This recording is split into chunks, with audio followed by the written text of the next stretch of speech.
হৰিদেৱ প্ৰভুৰ অকল নহয়, মহাপুৰুষসকলৰ চিন্তা ধৰ্মৰ মাজেদি সমাজৰ একত্ৰীকৰণ সমভাৱাপন্ন কৰাটো এটা সামাজিক দৰ্শন, যিহেতু সেই দৰ্শন নিত্য নতুন, সদায় ই অতীত নহয়, ই সদায় বৰ্তমান। গতিকে তাত আজি নতুন চিন্তাধাৰাৰ লগত মিলা বুলি ধৰ্মৰ চিন্তাধাৰা যিহেতু আগৰ পৰা প্ৰৱৰ্তন কৰাৰ পৰা আজিলৈকেও চলি আছে, গতিকে তাত পৰিৱৰ্তন যুগৰ হ'লেও ধৰ্মৰ আদৰ্শৰ পৰিৱৰ্তন যে হোৱা নাই সেইটো আজিৰ এই অনুষ্ঠানো প্ৰমাণ কৰিছে। 600 বছৰ আগতে প্ৰৱৰ্তন কৰা ধৰ্মাদৰ্শ আজিও যদি আমি নিৰ্বিবাদে মানি চলি আছোঁ সেইটোৱে প্ৰমাণ কৰে যে ধৰ্মৰ কোনো পুৰণি অতীত বা নতুন নাইকিয়া। এই সমাজৰ হিতৰ কাৰণে কৰিছে, তেতিয়া সমাজ যেতিয়ালৈকে থাকিব তেতিয়ালৈকে এই দৰ্শন থাকিব। মই যিটো বিশ্বাস কৰোঁ, যিটো সাত্বিকতা, আমাৰ ঈশ্বৰবাদ, আমি ঈশ্বৰক চিন্তা কৰোঁ, গতিকে ঈশ্বৰৰ অৱস্থিতি থকা মানে ই পুৰণি নহয়, ই সদায় নতুন। পুৰণি এইকাৰণে নহয় যে ই সমাজ এখনক, মানৱ সমাজ এখনক বান্ধি ৰাখিছে, মানসিক উৎকৰ্ষ সাধন কৰিছে, মানুহবিলাকক একেলগ কৰিছে, হেজাৰ হেজাৰ মানুহক। গতিকে ইয়াৰ এটা সদায় এটা নিত্য নতুনতা আছে, ই পুৰণি নহয়, পুৰণি কোনো দিন নহয়। কিছুমান পুৰণি বস্তু যেনেকৈ আমাৰ সদায় লাগে, যেনে থেকেৰা টেঙা পুৰণি হ'লে ভাল, বুঢ়া তামোল বুঢ়া হ'লেহে, পুৰণি হ'লে খাই ভাল পায়। গতিকে ধৰ্মও তেনেকুৱা, ই পুৰণি নহয়, সমাজ ৰাখি ই নিত্য বৰ্তমান। আন ধৰ্মক যোৱা নাই, একেশ্বৰবাদী হোৱা মানে ধৰ্ম বিৰোধী হ'ব নোৱাৰে। ধৰ্ম মানেতো হৈছে আমাৰ আধ্যাত্মিক চিন্তা। তেওঁ একেশ্বৰবাদী হয় কি? একেশ্বৰবাদী আচলতে যিমানে বেলেগ বেলেগ পূজা কৰে, অইন পূজা যিমান নকৰিলেও এই যিটো ঈশ্বৰ কিন্তু এজনকে বোলে। আজি যিসকলে পূজা কৰিছে, এই কালি সৰস্বতী পূজা কৰিছে, সৰস্বতীক জ্ঞান ৰূপেৰেহে পূজা কৰিছে। সৰস্বতীক এটা দেৱ বা দেৱী বুলি নহয়, তেওঁ এটা গুণেৰে পূজা কৰিছে। লক্ষীক এটা সম্পদেৰে বা গুণেৰে নিয়মৰ আধাৰত পূজা কৰে। লক্ষীকতো ঈশ্বৰ বুলি কোৱা নাই, দুৰ্গাকতো ঈশ্বৰ বুলি কোৱা নাই, পূজা কৰিছে এইবোৰো, কিন্তু ঈশ্বৰ এটাকে কৈছে। গতিকে একেশ্বৰবাদটো আমি যেতিয়া ভগৱান বুলি কওঁ, ভগৱানৰ পূজা, সেইটোৱে একেশ্বৰবাদক প্ৰতিপন্ন কৰে সকলো ক্ষেত্ৰতে, সকলো সমাজতে। গুৰুদেৱৰ 600 বছৰীয়া জয়ন্তী পালন কৰিছে, এইটো বৰ উপাদেয় হৈছে যে গুৰু আৰু ভক্ত যে আছে অবিচেৰভাৱে, সেইটো প্ৰতিষ্ঠিত হৈছে। বহৰীত হৰিদেৱ গুৰুৱে প্ৰথম সত্ৰ স্থাপন কৰিছিল, ইয়াতেই আহি নানা ঘাট প্ৰতিঘাতৰ সংঘাত সন্মুখীন হৈও ইয়াতে আহি কৰিছিল।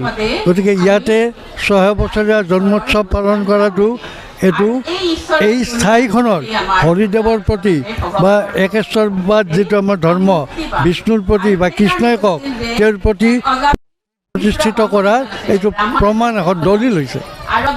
প্ৰথম সত্ৰত ইয়াত স্থাপন হৈছিল, গতিকে তাৰ পৰা কিবা এটা দিয়াৰ, ঋণগ্ৰস্ততাৰ পৰা মুক্তি লাভ কৰাৰ এইটো এটা মাধ্যম। মই আন্তৰিকতাৰে এইটো কিন্তু গ্ৰহণ কৰিছোঁ, আদৰণি জনাইছোঁ, প্ৰশংসা কৰিছোঁ। আৰু বহৰীয়ে অসমত বৰ্তমানলৈকে হৰিদেৱৰ জীৱাত্মা, তেওঁৰ শাৰীৰিক মৃত্যু হৈছে কিন্তু আত্মাক জীয়াই ৰাখিছে মূলতঃ এই বহৰী সমাজখনে, যিখন হৰিদেৱৰ প্ৰথম বৈষ্ণৱ সত্ৰ। অসমৰ বৈষ্ণৱ ধৰ্ম প্ৰচাৰক 4জনা মহাপুৰুষ, পৰম গুৰু হৰিদেৱ, শ্ৰীমন্ত শংকৰদেৱ, দেৱ দামোদৰ দেৱ আৰু মাধৱদেৱ, এই 4গৰাকী মহাপুৰুষৰ অন্যতম বয়োজ্যেষ্ঠ মহাপুৰুষ শ্ৰী শ্ৰী হৰিদেৱৰ 600 বছৰীয়া জয়ন্তী অৰ্থাৎ জন্মতিথি এইবুলি পৰিছে। আৰু এই গোটেই বছৰটো বহৰী সত্ৰৰ উদ্যোগত বছৰজোৰা কাৰ্যসূচীৰে পালন কৰিবলৈ লোৱা হৈছে। আজি শুভাৰম্ভ কৰিছোঁ ব্ৰহ্ম মুহূৰ্তত উষা কীৰ্তন, গুৰু বন্দনা, পতাকা উত্তোলন, স্মৃতি তৰ্পণ আৰু গুৰুজনাৰ জীৱনাদৰ্শনৰ ভিত্তিত সম্প্ৰতি এই আজি বক্তৃতানুষ্ঠান চলি আছে।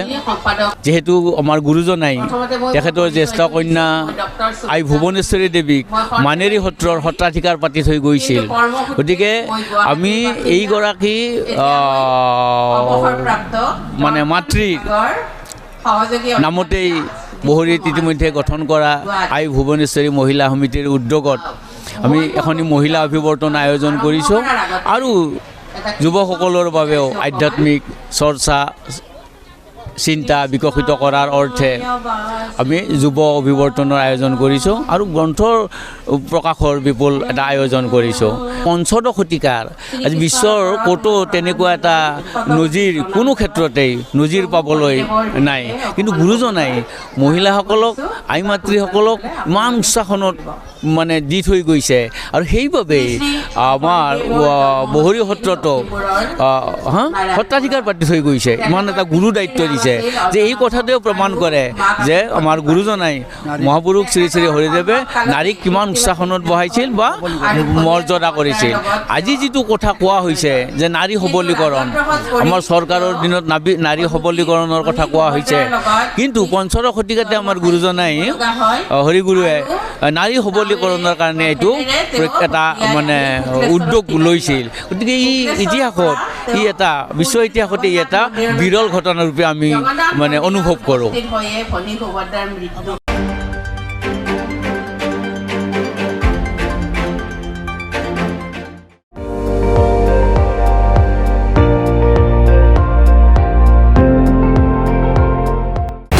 আপুনি চাই আছে ND24, সৰ্বশ্ৰেষ্ঠ নহয় সৰ্বোত্তমৰ দৌৰ।